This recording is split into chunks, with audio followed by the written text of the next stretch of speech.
As said earlier, we are now joined by former FKF Secretary General Lodvic Aduda. And Lodvic, if you can hear me well, you know well what is happening. And, just to go a bit deep into this is not the first time Kenya is receiving such, suspension owing to government interference. We saw the same happening in 2004, particularly speaking in the month of June. What do you have to say about whatever is happening in Kenyan football at the moment? Thank you very much, Rotuno. It is very unfortunate that we have reached this particular level with respect to the decision that was passed over yesterday from FIFA following the meeting of the FIFA Council, Biru, which definitely is going to have far-reaching, ramifications on the development of football in the country.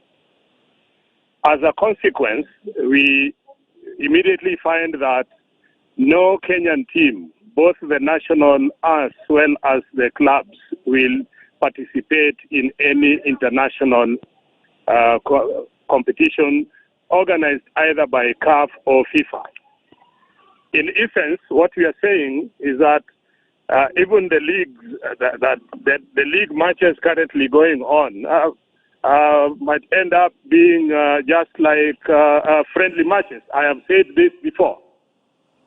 The second thing is that the players are going to be affected directly. For instance, there is no Kenyan player now who will be in a position to move out to go and ply his or her trade in another member association, because already there is a circular by FIFA to all the member associations of FIFA that they should sever any football activities or relations with Kenya during the suspension period. It further complicates things in the sense that we usually depend on FIFA and CAF, both in terms of finance and the technical, expertise, to be able to train our referees and coaches. That also is suspended during the period, and as well as any other developmental financial assistance from either FIFA or CAF are suspended during this particular period. Now, in my view, I think I did mention immediately after the CS did pronounce herself that it was the wrong way to go.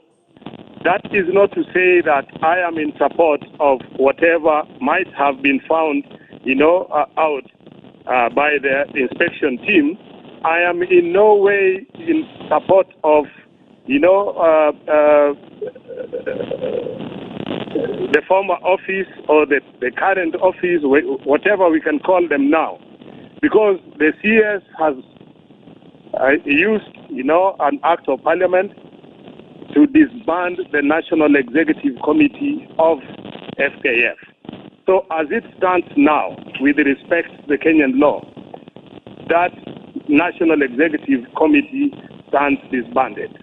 But the complications arising from yesterday's pronouncement is that FIFA has given out conditions upon which they can lift the temporary or indefinite suspension, one of which is to ensure that the ousted office is reinstated.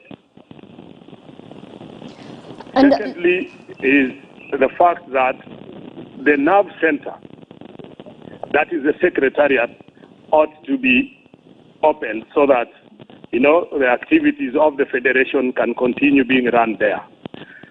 From where I sit, it was a mistake to have closed the secretariat. Earlier on, in the yesteryears, the office of the Secretary General and the office of the Treasurer used to be elective positions.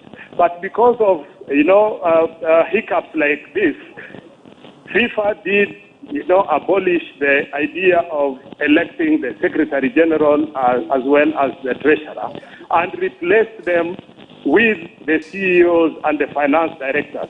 The motive behind this was that in case of such hiccups, the activities at the Federation should continue in operation under the Secretary General and the Finance Officer.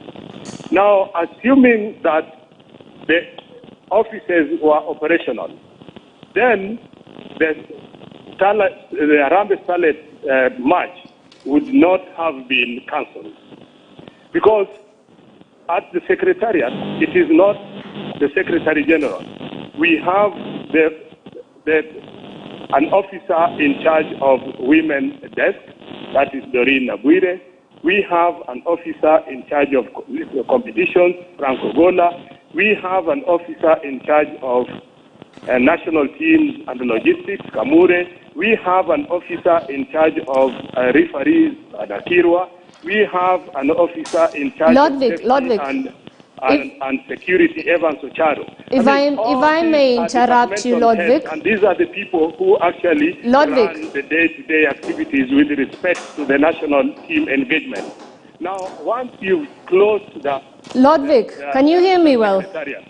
And you've sent these people packing, then how are you going to participate in the activities organized under the aegis of CAF and FIFA? Moreover, FIFA and CAF, in their respective statutes, Article 19 of the FIFA statute and Article 11, sub-Articles 2 and 3 of the CAF statute, are explicit that anybody that is not elected or appointed in accordance with the statute shall not be recognized either by CAF or by FIFA.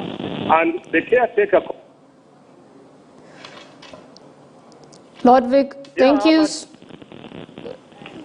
Thank you, Lodvic, for that much insight. I'm sorry I'll have to cut you short for now, but we'll keep in touch and get to listen in on more of what is developing. Some would say this was coming, and some would say it's finally here, but we wait and see. So far, no response on the Kenyan end, but again, we wait and see. As we wind up, let's just take a look at more action from